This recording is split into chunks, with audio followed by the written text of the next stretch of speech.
Okay, I'm back. Just one little point. Apologies to anybody that's offended by smoking. All right? My space, my body, and this is my little, what do you call it? Your cuddly toy, or your prop. This is something I use to deal with my anxiety when I'm putting myself in front of the public. Anyway, what did I do after I left school? All right, so I did the railways. Then after I came back from the Defence Force, I loafed around a while, wasn't sure what the hell to do with myself. I could have gone back to the railways, but now the situation had changed. I was older, had some more experience, and I was cruising down, I think it's called Long Market Street, where the old post office was, that big old building. And I was like cruising with my girlfriend down, I think it was a Saturday morning, and I was in dungarees and I had no shoes on and no shirt on. My hair was like an afro. And my girlfriend said to me she wanted to go into the cafe in Perks Arcade. And not was the Perks Arcade? Shepton House. Whatever that arcade was in Shepton House. She said she wanted to go and get a cold drink. Well, I wait for her. So I said, oh, sure, now. I hung around in the market street there. She went in and she came back from the cafe and she said to me, "Get cab. Emil's is looking for apprentices. Why don't you go and apply for a job?" Because look here, my friend, I'm working, you're not working. Don't you think you should go and get a job? So I laughed. I mean, I'd never been in a hair salon in my life. In fact, I think the closest I got to a hair salon was a barber. And anyway, so I said, "Oh, cool." So we took a walk in. I walked in and I said to the lady at the counter,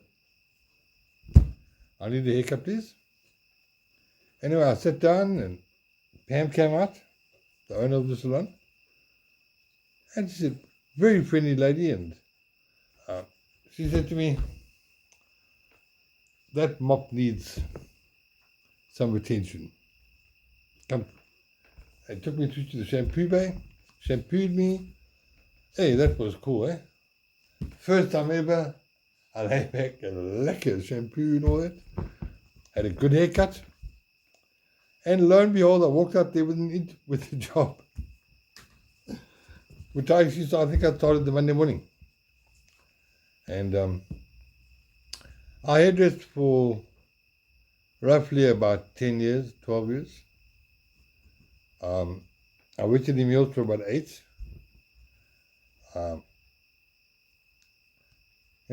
My life, eh? Anyway, like 3 or 4 months before I had to do my trade test, I got measles.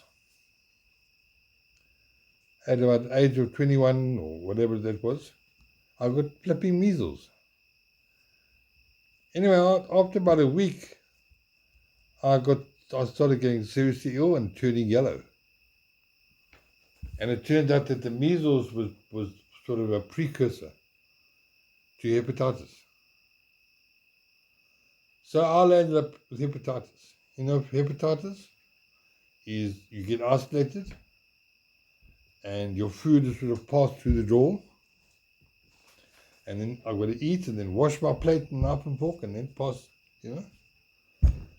Anyway, so I wrote my trade test like very, very ill. And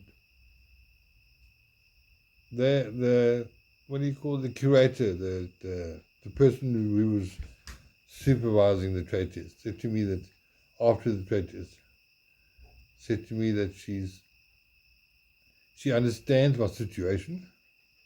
She realizes I'm not well, but I just haven't reached that mark to be able to, for her to pass me. And she said she couldn't just pass me. But I was not to worry that I could redo my trade test 6 months later. So that was pretty deflating. And as it happens, Emil's was one of the top salons around. You know, I think you would battle to find a salon that operates at the standard that Robin and Pam ran Emil's. So not passing my trade test was, once again, you know, the whole humiliation thing there. I never felt sorry for myself. I just felt kind of angry, you know, and felt that how cruel can life be? If this is gonna continue like through my whole life. Every time I rise up, my some or other health condition is going to pop up. So luckily, just at that time, the economy was not doing too well, and when you're a junior stylist, your job was to shampoo the clients when they came in. So I met a lot of folk who got to know me, and I started hearing a lot of the clients saying things like they were going to battle to afford to have their head up, but they were not going to go anywhere else. And just so happened I was cruising home, and I noticed a little salon in the corner of Bosher Street and Prince Albert Street. It was a lady who had turned her cottage on her property into a little salon. And at that time, some ingenious business person had brought out a very cheap perming lotion and started offering people perms for, at the time, was a ridiculous price. And that didn't really go down well with the professional salons. Anyway, I saw an opportunity. So I thought to myself, well, you know, Emil's was a very, very competitive hair salon. At the peak of when I worked there, I think we must have had about 20 stylists. Most of them, and a lot of the girls, had either been South African champions, Natal champion hairstylists. So it was extremely difficult to make a path for myself. You know, I was kind of average. It took me a while to really get a grip on not so much the techniques and, you know, your colors and the highlighting and all those various chemical services one offers in a hair salon. It took me a while to get the confidence up to where I needed to be able to operate. Anyway, so I thought to myself, well, I'm going to go and see this lady in this Anne's Cottagecourse. Have a chat with her and see if I can maybe work a deal out with her. Because now I had a plan. And so I went to see this lady, and we eventually agreed, and it turned out to be she wasn't actually a hairstylist. She had somebody working for her. And not to be unfair, but the quality of the work was pretty standard. It was pretty your average suburban salon.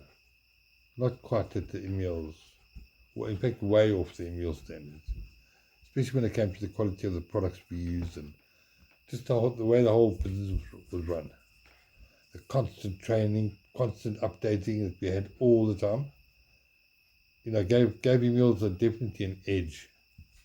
Anyway, so I made an agreement with this lady who owned this small salon that I would take over as the main stylist. And I said to her, I'm not going to 15 Rand a perm. That I'm not doing. Yeah? I've got a bit of integrity and some standards, you know. So what I actually did was I worked out, I found a product that was a little bit better than the 15 Rand that was an offer in town. In fact, it was a Schwarzkopf product, a well-known brand, but the low end. And what I did was I combined the perm with the shampoo and the cut and the blow wave. And I made that 28 Rand. Because I'd worked out my sums and my commission and everything. And 28 Rand, if I could get 10 people through the door a day, I'd be making a living, you know. Well, as it happens, it went bloody well. And it was a lot of fun because the salon was very small. So I would have all my highlight ladies sitting under this tree in the yard and my car parked there with my engine out the car. And it was kind of, I added this touch of professionalism to a homey sort of environment. And yeah, that went quite a while, for about a year or two. And then, if I'm not mistaken, I think the lady either didn't need the money, or she decided to close down. I had the feeling she's probably going to sell the house, but didn't want to share that with me. So then what I did, I went to, there was a salon in oh God, I don't remember the name of there's an arcade of Church Street. I keep thinking Perks Arcade, but it wasn't Perks Arcade. Sunlam Arcade. And a chap by the name of Tim owned the salon. And he had about 3 or 4 girls working for him. We had about 9 or 10 bays, where customers sat down and had their service. And about 8 bases. And I thought to myself, well, damn, centre of town, in a reasonably pretty arcade, I think it was worth the shot. So I made an agreement with him to work there. And I made an agreement that I would do my own marketing. And so I went to the Hotel Witness, and I very conscious of So I paid a guy to take a professional photograph of me. And as a young person, I had to walk up straight because this was never a big fucking brain fucking looking thing in my neck. It was more you could see the veins in my face, and my face was slightly swollen, and when I got hot, it swelled up, which sometimes is too frightened people until they got to know me. So just to show you, this was my photograph that I had done it in the Witness, and I had it made into a huge big poster, and I got some wood and made a trestle, and I stuck this in Church Street at the entrance to the arcade, and hey, it took off, man. I think I was doing like about 28 ladies a day. So I was going to work like 7 in the morning, and I like to get to work early, set up my day, make sure my tools are all cleaned and ready, and then chill out, have a smoke or two, have some coffee, and then 8:15 the shop opens, the customers come in. Anyway, I left there also under a sort of controversial thing. What essentially happened was the ladies in the salon, and I kind of tried to empathize with them, but they were getting very frustrated because what would happen is their 2 or 3 customers they were doing a day, they landed up, they were doing my shampooing, and they were putting my highlights through for me, and they were, making it possible for me to make a good living, and, while they survived. And they eventually approached by the boss, and the boss called me to the office, and they were in the office, and this guy was a total capitalist, right? So you will understand a capitalist talking shit. Anyway, this is what he said to me. He said to me, the girls are very unhappy because they say you taking all the customers that are coming in the door. He said I looked like I was going to hit him. That's how angry I was. And I said to him, what are you talking about, you know? Are you talking about what are you talking about? They said, no, well, the girls aren't happy and they feel that you should be sharing some of those customers with them and then we can all be happy, you know? And I said to him, you know? Honestly, if they took half the effort that I did to draw people through the door, we'd all be busy. Now you're telling me I must give half of what I earn away. Not acceptable, but not acceptable. Okay, Saturday morning, I'm out of here. And I know it. The next day I phoned my mum and I said to him, you know, that's your man coming into town. But damn, I need to talk to somebody. And I'll buy her lunch. So she met me at the cafe next to the salon. And she said to me, Gavin, well, what do you want to do? And I said to her, Mum, you know, I'd like to be a social worker and help people as opposed to charging people. And she said to me, my boy, okay. But what happens if you want to get married one day? What happens if you want to have kids one day? My boy, as a social worker, you won't be able to afford to have a family. So best you say you've resigned on Saturday, take a few days off, and if that's really what you want to do, then I suggest you go do it. You know? So, what did I do from there? I was unemployed for quite a while. And then I got this brainwave in my head that I'd buy my own salon. So, the story I'm not very proud of, and I'm not actually going to tell you much about it because there are other people involved and I don't have the permission to talk about it. And the reason why the salon was not successful and why I acted kind of weird is, if you remember my story earlier about the policeman with my name in the book. Well, that wasn't the end of that story, and to be honest with you, I don't really feel safe in telling the story. But the sad thing was I was never able to tell the people who were involved in the salon what had really gone down. Anyway, so after that salon nonsense,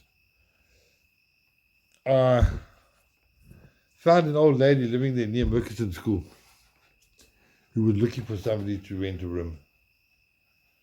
And the rent was actually too reasonable.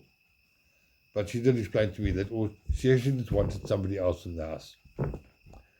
She was a widower and wanted just somebody to fill the space. So I sat there. I actually watched the Iraq War, the first one, the Kuwait, when Saddam Hussein was supposedly invaded Kuwait and the Americans pulled in and did whatever. I watched that whole war. And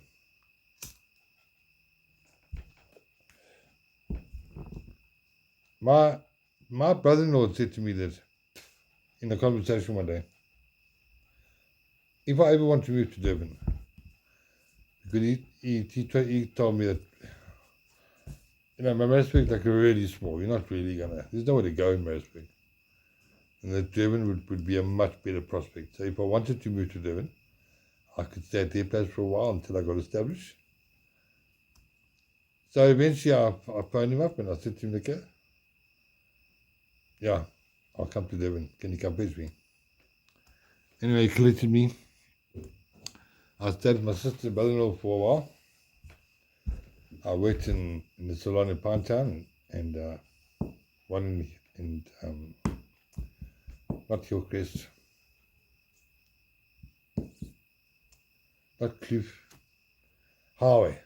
I think the area was called Highway. And why I left Pinetown was once I had a year back, I had picked up what I can only call as a stalker, a lady stalker. And this individual, lovely person, got nothing against her, nothing. Just a very weird situation. And partly that's also why I got the hell out of town. Especially after her husband visited me and was telling me his wife was acting weird. And she was leaving home very early in the morning, and he was suspecting that she was having an affair. And that he followed her one day. I don't know what it. Anyway, I've already told you, but I'm gonna delete that when I'm finished here. Yeah, and it was this lady phoned me at my sister's house, and that spooked me because I had told nobody. I had told nobody that I was in Pinetown. Nobody. No phone numbers, no names, no nothing. I just went to stay in this lady's house for about 6 months, and just disappeared, and then I moved to Durban. So then I was at work one day in Pinetown, in a salon, and I cut this guy's hair about 3 times. And the third time I was doing his hair, he said to me that, "Hey Gav, you can't be making much money here, bro, in this little place you're working in. Sorry, excuse me being forward, but I've just got to tell you something." So I said, "Yeah, sure, talk, man." So he said to me, "My friend, you got to go into marketing and sales. You really got to consider going into marketing and sales again, because you can earn a whack of money. You got all the skills, you've got the personality, and now if you've watched my previous videos about my wonderful school life, you'll know that one thing that really bugged me was constantly being told I could do better. Well, that's the last thing I expected to hear while I was working. Huh? The last thing. And so I picked up my tools, said to my boss, "Thanks, cheers, I'm out of here." And she said to me, "What do you mean? Are you going?" And I said, "Yeah. In all honesty, I really can't earn a living here. I don't see any money being invested in the business. I don't see any effort being made in promoting me and letting people know I'm here and whatever. And it's kind of a dead end road. Me, I'm going." At that time, I befriended a lady, and I was living with her and her family, sort of a substitute dad, which I can honestly tell you guys was some of the wonderful time of my life. Yeah, the lady has 3 kids, a son and 2 daughters, and they were lovely people, man. So I kind of was playing the dad role, and it was really cool, helping with schoolwork and just helping generally with life lessons and being kind of like a substitute parent in a way. Anyway, one day I have decided not to use any names in the story as far as possible. If I do slip up, just ignore that I said the person's name. Anyway, she said to me one day that she's got to go and see her broker. And because to be honest with you, I was a bit surprised that this lady had a broker. Nothing about the family and whatever told me that they were people who had brokers. And anyway, her broker worked for one of the big insurance companies. And what I'd actually done is I'd come across a timeshare advert for a company called Cape Share. And no experience needed. They didn't ask for my qualifications. Zilch. They were purely interested in personality, people skills. So I worked there for about 8 months. And then before I knew it, oh my goodness, big headlines in the paper, fraud, and the dude we worked for was an American dude who drove one of these big Cadillac type cars and big horns, and he walked around with a Stetson and boots, and that was his whole image. And anyway, so 8 months later, no job. I was making a bit of money with the timeshare, yes. We were selling Sudwala Lodge up there in the Eastern Transvaal. A lodge we had believed was there. We had models for it, photographs, and as it turned out to be, there was one bungalow. But anyway, that's a story for another day. And so anyway, I was sitting at home, and my lady friend told me that she's going to see her broker, and I said to her, "What's your broker's name?" Huh?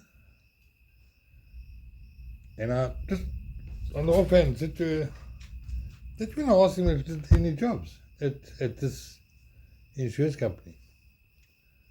I do have some experience now. I'm willing to work hard. I don't have a car at the moment, but I'll make a plan." And he agreed to see me, so I went in to go and see this chap. And eventually he said to me, "Well, he's been in the game a long time.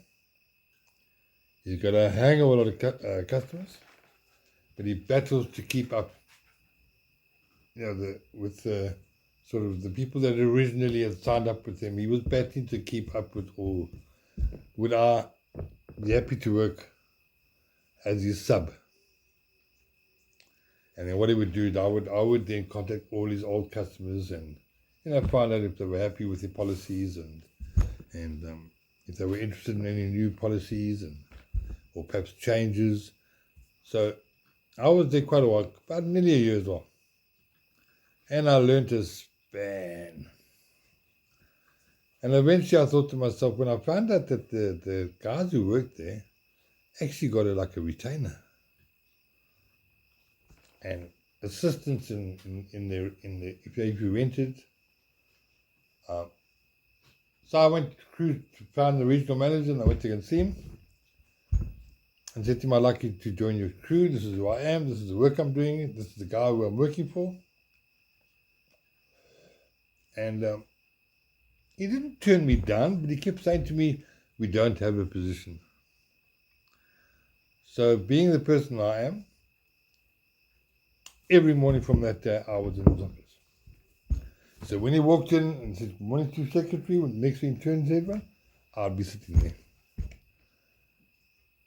And he said, "My boy, I appreciate your tenacity, but really there are no positions."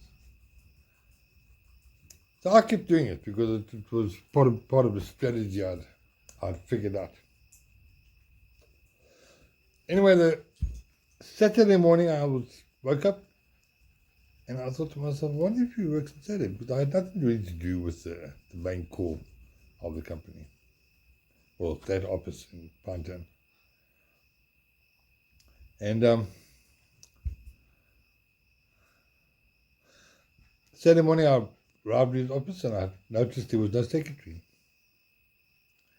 And I noticed his office, his door was slightly ajar. And I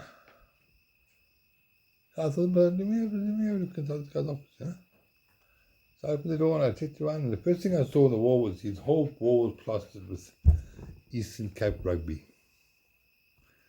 Now, where am I from? Port Elizabeth, Plettenberg Bay, Spent a lot of time in Port Elizabeth, East London. That area I was familiar with. And suddenly I thought to myself, but damn, this guy's Afrikaans. Not just Afrikaans speaking, this is a Boer from the Eastern Cape. So, I said to myself, oh, if he comes in the office this morning, I'm going to have the coffee machine going. And when he walks in the door, I'm going to give him his cup of coffee. I didn't know if he was going to come in. I was there about an hour. And he came in, I think he was on his way to golf or something, because he was dressed like he was going to play golf. And as he was going to say, I could see what was on his mind. As he was going to say, it's the same thing he said to me the previous 4 days. I said to him, hey, but are you telling me het jy die tyd om golf te gaan speel? Ek het gedink jy het die baas en jy werk die hele tyd. Goeiemorgen. Well, by me talking Afrikaans to him, I could see something happening. And then I said to him, hey, you know what? If you don't mind me calling you because you look about my age, but that Eastern Cape plays such a cuck game on Saturday. It's like the smile, he said to me, yo, bliksem. Come. So we sat in the office and I told him about my dad was completely rugby mad. He'd fly to Pretoria to watch Western Province play in Pretoria. He'd fly to Durban to watch rugby. He'd go to Port Elizabeth to watch rugby. And we had a wonderful chat. In fact, I think he actually was late for his golf game.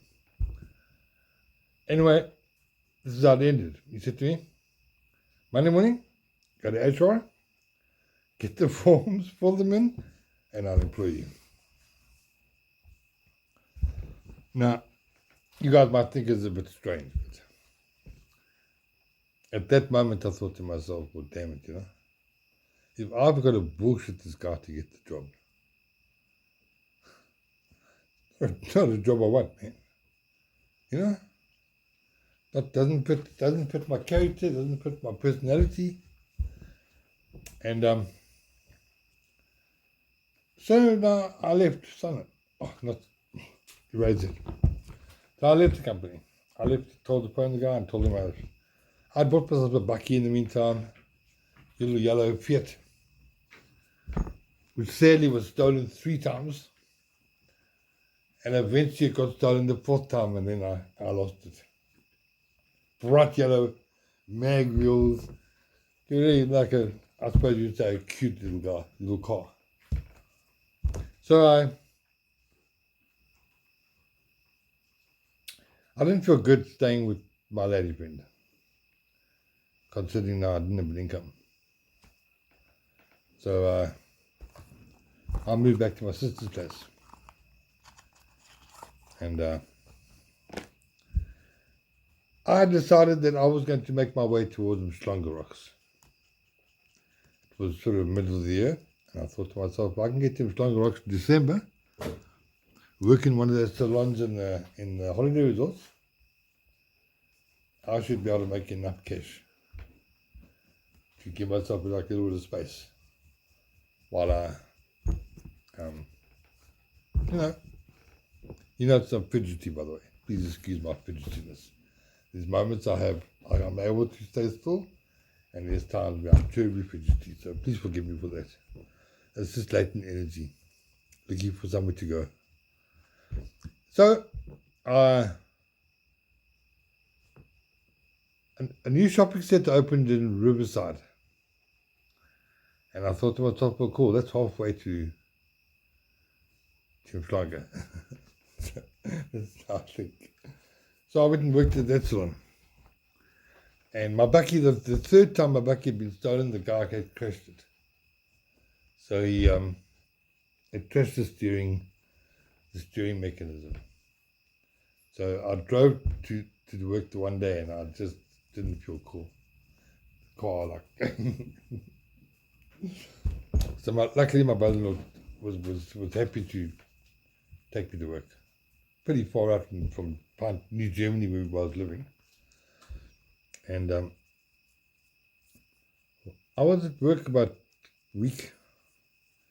And I said, oh my goodness, this is a mistake. Once again, no promotion. The shopping centre wasn't promoting itself. Just like slack, you know. And I can't deal with slack, you know. So anyway, I saw an advert in the paper. A lady in Mhlanga Rocks had a, what do you call it when you've got a house and then a portion of the house is rented out as private as sort of a single accommodation. So I took a cruise in my yellow van to Mhlanga, and this gorgeous looking lady came out with long nails, beautiful painted nails and hair done, and I thought, wow. Like I'm like a young 21, 22-year-old, 23-year-old, whatever. Anyway, the room was the room was nice, man. And my little lounge had antique furniture in it with a poof and these beautiful Afghan rugs, and I had my own bedroom and on suite, shower and bath and everything. And then on the other side of the house was a kitchen, the swimming pool, and the jacuzzi, and the main family bedrooms. And this suited me down to the ground. Because my plot to work at the hair salon in Mhlanga was now possible. So I made arrangements, moved in, and I worked for Richard. I'm at one of the big resorts, the Cabanas or whatever it was called. And after December, January just went.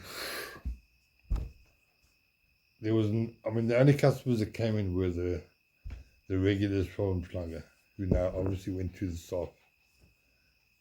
So I'm trying to cover this thing so you guys don't get freaked out. Anyway,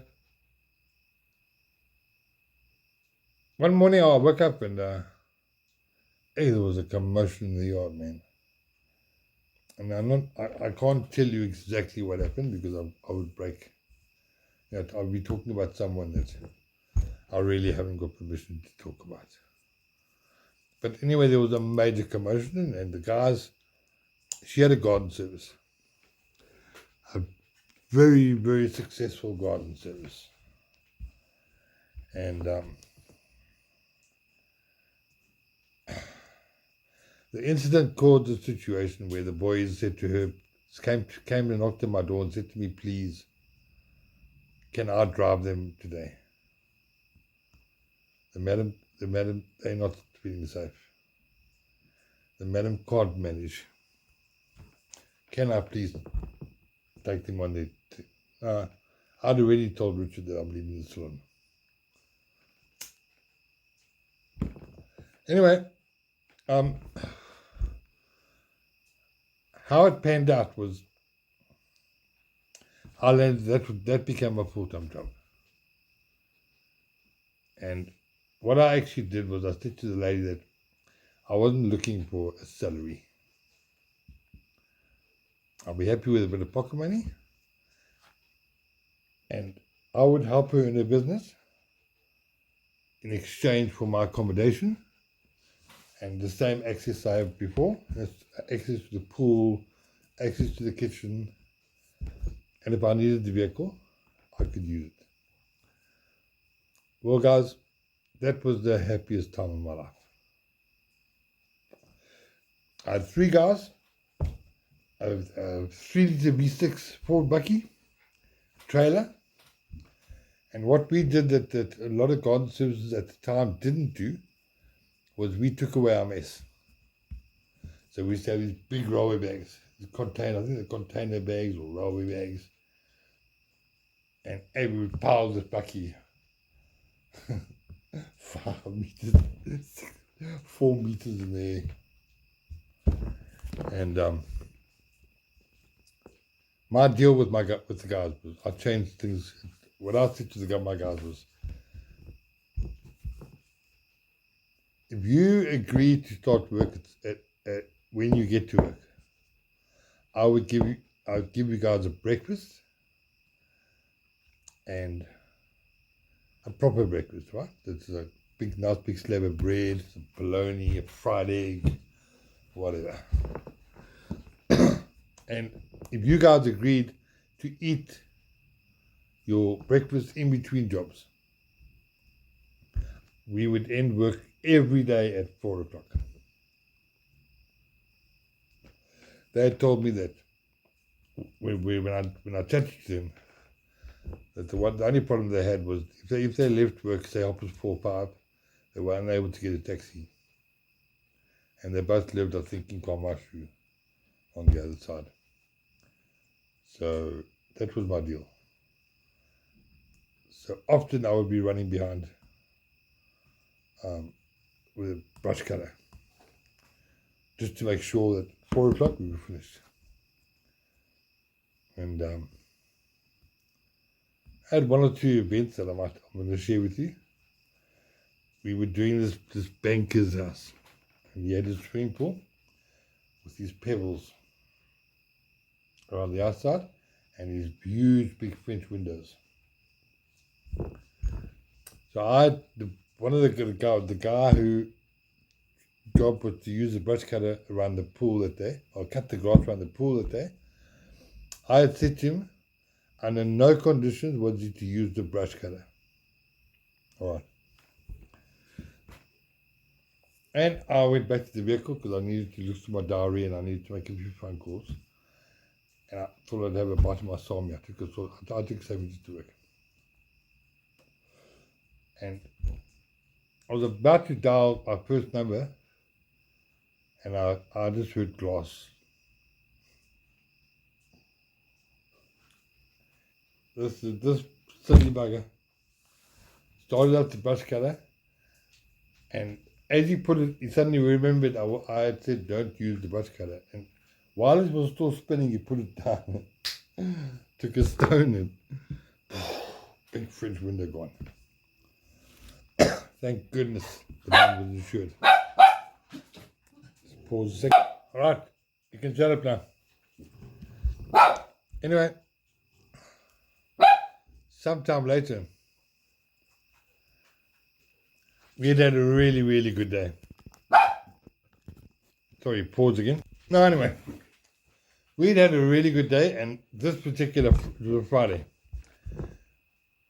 we had to work till 5. We had picked up a once-off, and it turned into a huge job, so we only finished that job at about 5. So I said to the guys, would they like some Kentucky? Because I'm very sorry that I've kept them late. And so I parked outside the Kentucky. Now I've got this huge brown bucky, a huge trailer behind, loaded up with grass in bags. And I jumped out and I was staying in the queue in the Kentucky in Msonga, waiting for my order. And the guy behind me tapped me on the shoulder and said to me, are you driving that brown bucky? So I said, yeah, what's the problem? He said, my friend, you better go and have a look. So I walked outside. I had forgotten to pull the handbrake up. Where was the bucky? Straight through the shop window of Msonga Plaza. Bras and panties and bikinis, like lying all over the shop. Unfortunately, what transpired is when the cops arrived, the policeman picked up this number plate and said to me, what the hell is this? So I thought, that's a strange question. So I said, I think it's a number plate. And so he points down to the car and he says, what is this? And what I didn't know was when my boss bought this car in Joburg, And she realized that she had just slapped the one number plate on top of the other. Now, banging through the window and over the pavement and whatever, the number plate fell off. So immediately the traffic cop assumed that something fishy was going on. Well, I got away with it. The guys tried to they were threatening to sue me for the glass and, for destroying their shop and whatever. But luckily, one of my landlady's business friends were there, visiting in the house, and he said to me, "Don't you dare pay them a bloody cent." He says, "I know the owners of that business and they've got a good insurance. So best you shut up, carry on working." And, how cocky is that, eh? You can do a good favor, find your vehicle parked inside the shop. So anyway, from there, I got offered a job at a bakery, the Hollandse Bakkerij in La Lucia Mile. And if I remember correctly, the reason why I took the job was that the folks were planning to open up a new bakery in Berea. And I had been led to believe that there was a chance that if I worked hard and applied myself and learned the business, I might possibly be able to run that shop in Berea. So I loved the shop. I loved the shop, man. I loved working. I ran the meat counter. I also drove the vehicle to bring the freshly baked cakes and stuff from the factory into the shop. I cut the biltong, and I was working with all these fancy mortadella and prosciutto and all these various Italian and German meats and salamis and how did my career end there? Well, in our loading zone for our shop, I had a ramp that I would drive up, and then we'd offload, and as soon as I could, I would move my vehicle and find the parking. And this one particular morning, it just got madly busy in the shop, and I was unable to move my bakkie. So I'm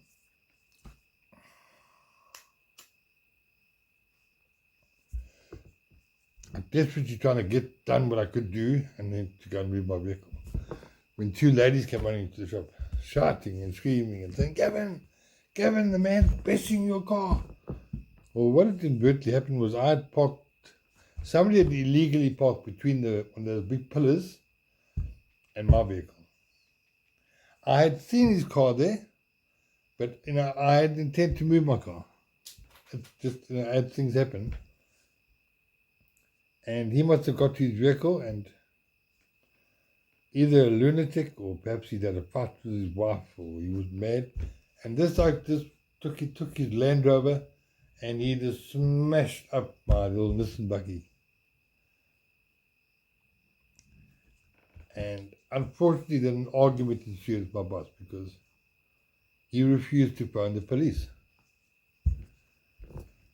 And I really needed him to phone the police because I needed that vehicle repaired because my job rested on that vehicle.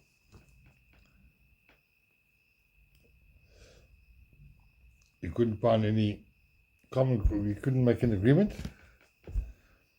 So I said, well then, thanks, cheers, bye. Here's your apron, whatever. And I left. At the time I was staying in Virginia. I had a flat above the pub in Virginia. So from there, after leaving that job, I moved to Avondale Avenue in Berea. And at that stage, I wanted to be in sales, but I hadn't planned it, and this is not something how I operate. I normally plan things, I plan things right down to the fine detail because I generally don't like chaos and I don't really deal with chaos unless somebody's having like an emotional issue or a drug issue or a childhood issue. I can deal with that fantastically, but chaos is not my friend. Anyway, I had a neighbor, my Indian neighbor, who used to insist that he cook for me every night. And he used to make these bloody, unbelievably hot curries. And he wasn't working either. So one day we were at our local cafe buying smokes. And I saw this advert on one of these bloody little boards that are you get in supermarkets where people pin phone numbers and adverts and selling cars and stuff. So now I had been in the timeshare industry for a while, so I knew the industry. I'd been able to close a lot of deals relatively easily.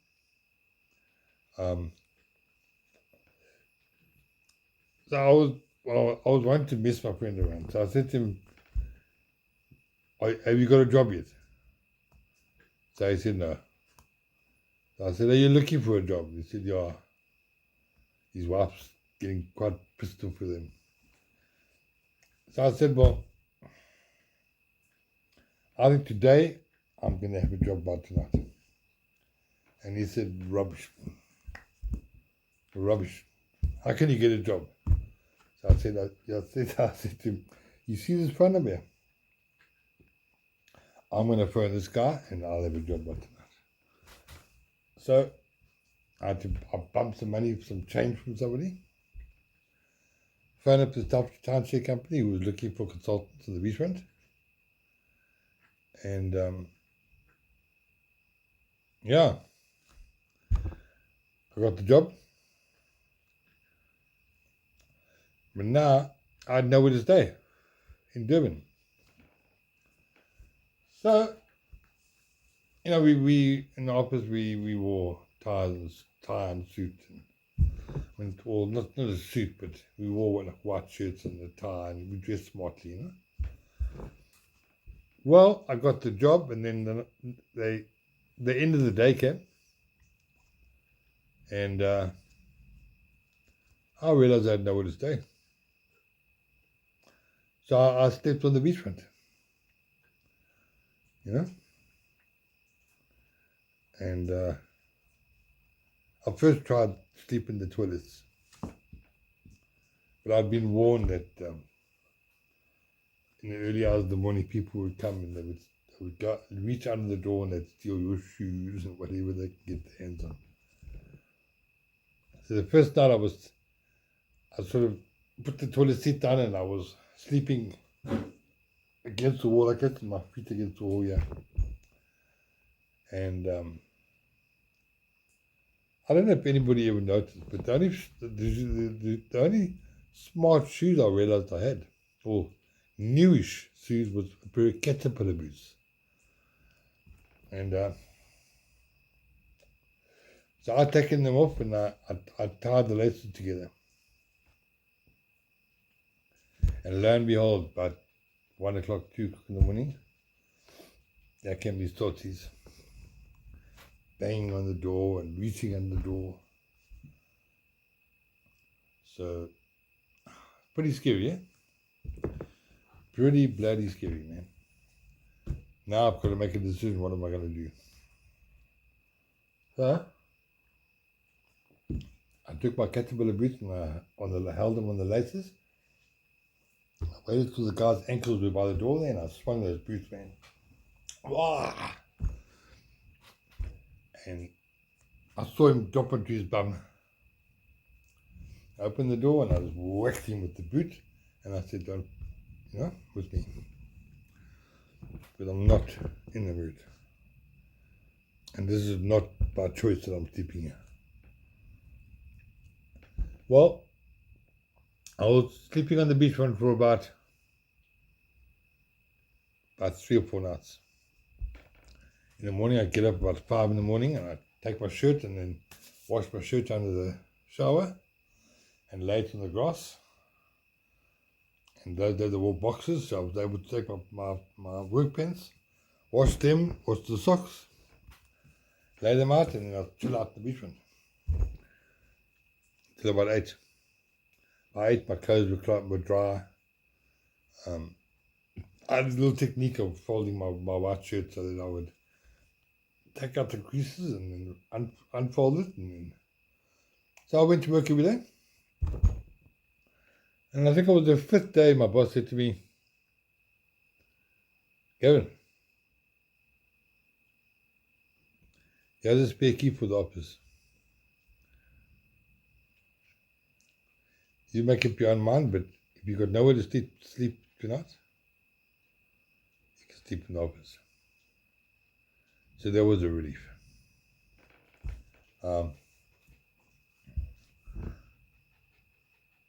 One thing I'm blessed with is I'm a very positive individual.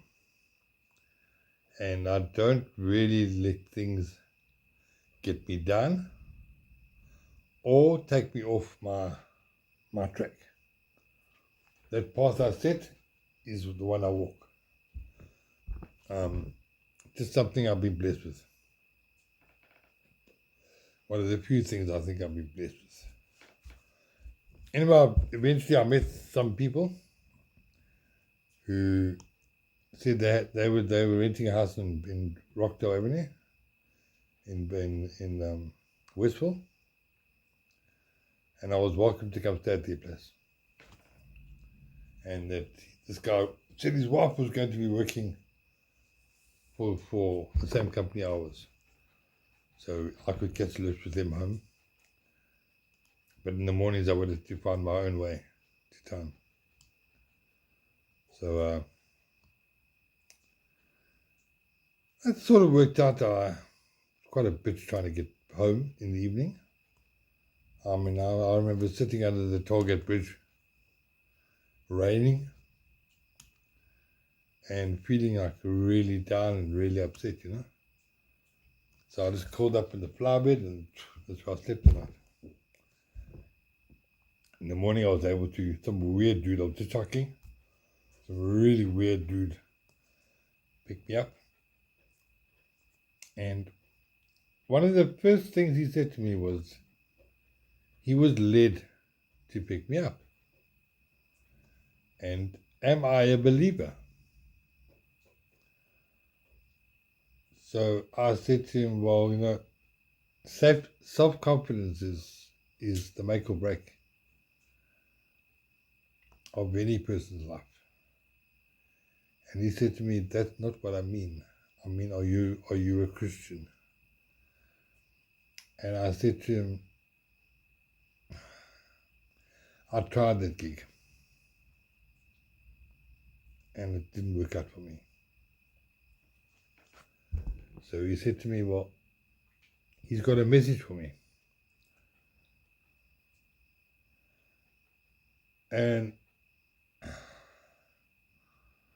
I'm sitting in the car there and I'm thinking to myself, if this dude says to me I can do better, I'm going to fucking smack him. Yeah? And that's not my nature. But the potential's there.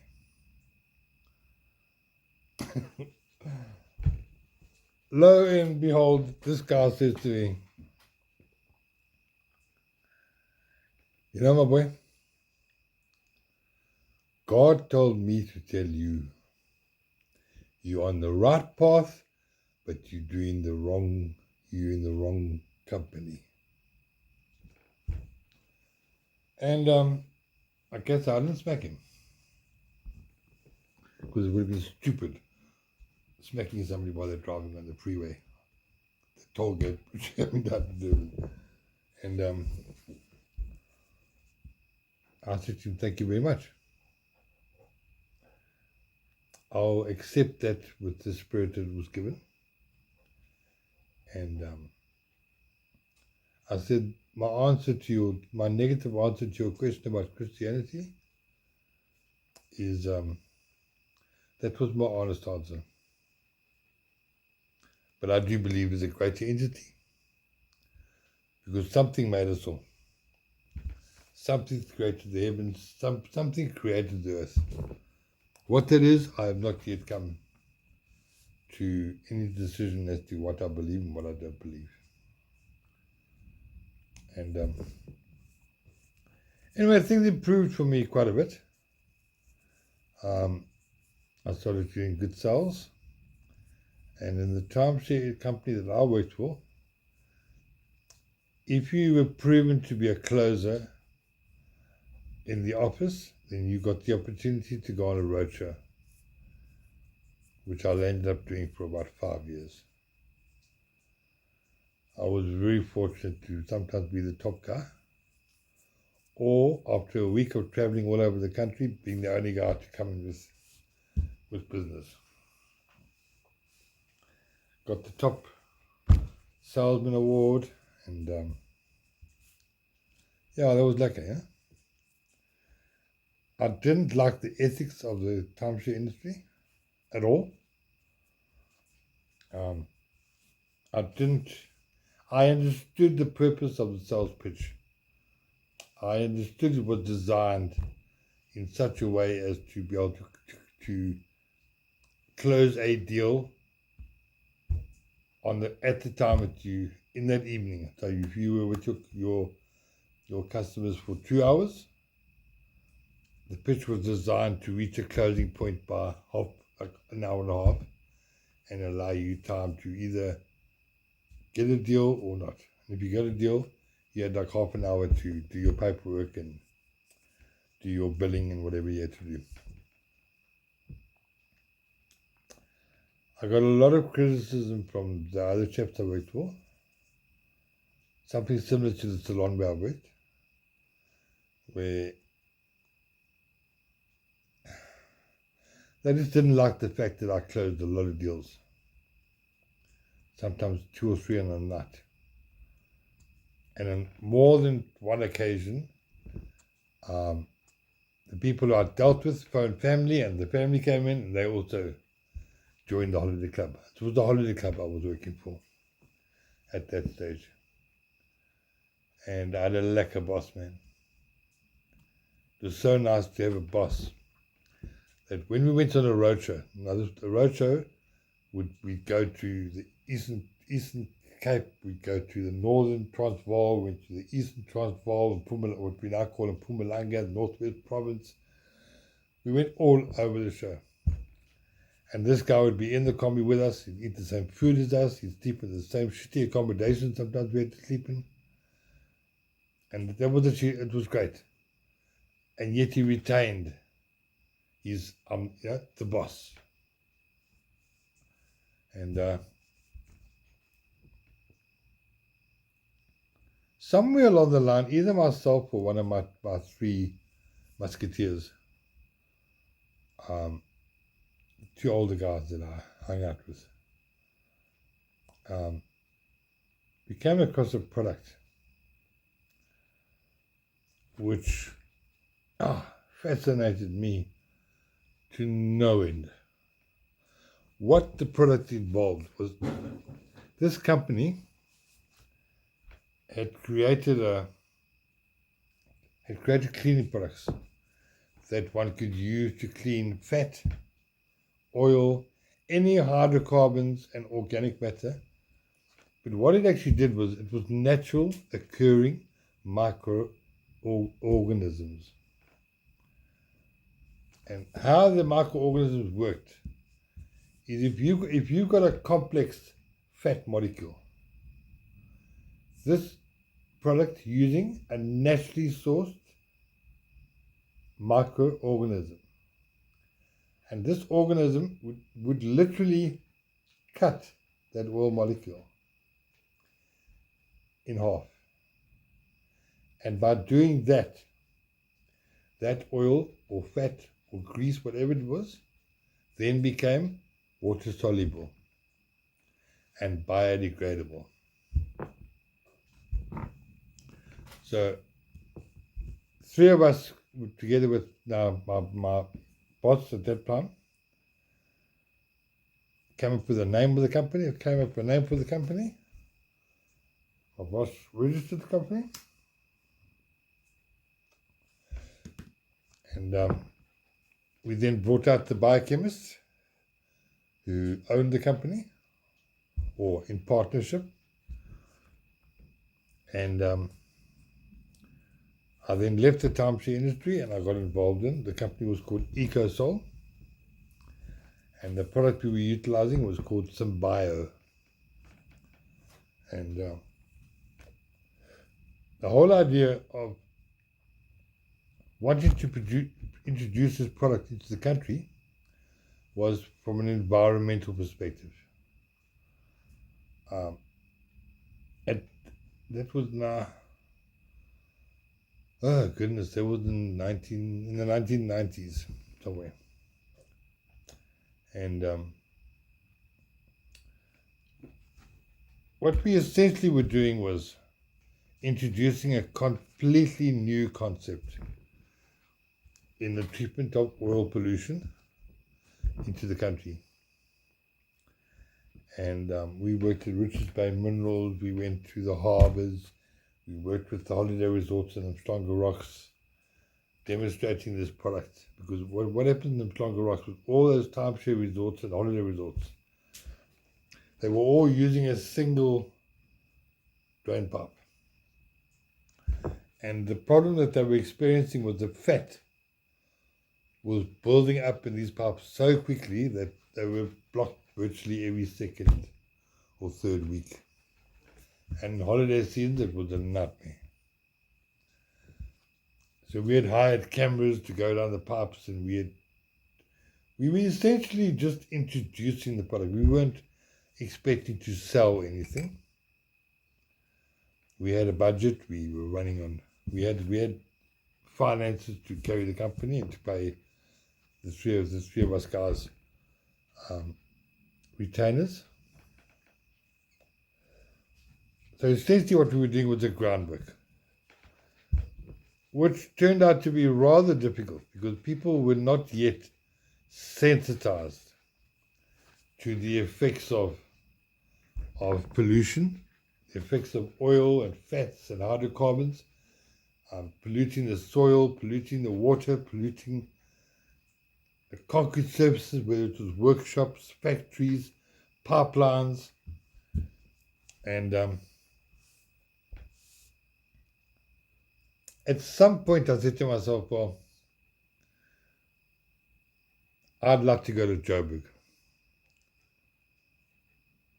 Right? Because what I'd noticed is that all the companies that we dealt with always seemed to have their offices in Joburg.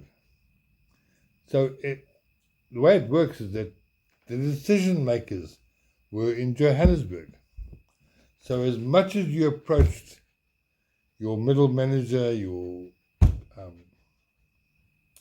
the staff and whatever the company that you were dealing with, whether it was Transnet, whether it was RMB,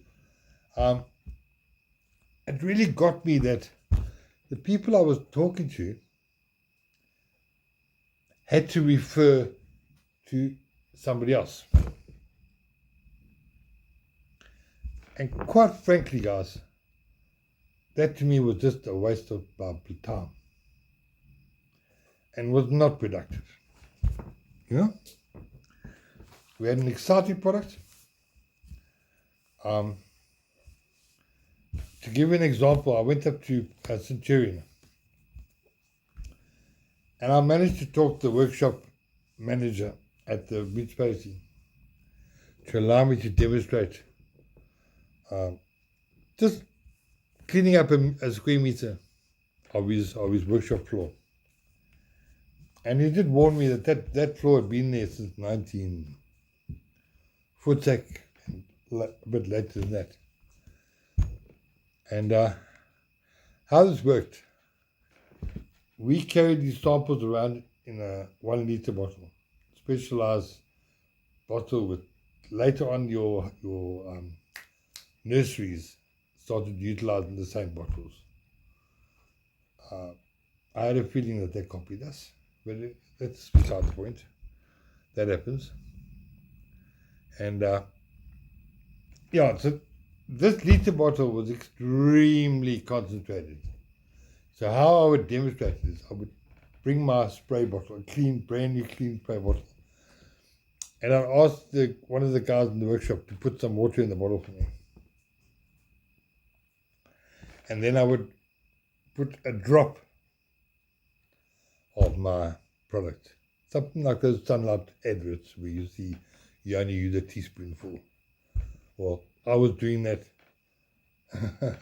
before the soap company did that. They might have learned it from me, possibly. However, so that was part of my demonstration because I noticed the first time I'd done that in Durban, I could see no ways, come on, that's not going to that's not going to do nothing to that floor, you know? So I knew that. Then I'd take some water and I'd put them in, shake it up, spray it like that, and then let it stand, but I wouldn't tell them I'm letting it stand. I would continue the conversation.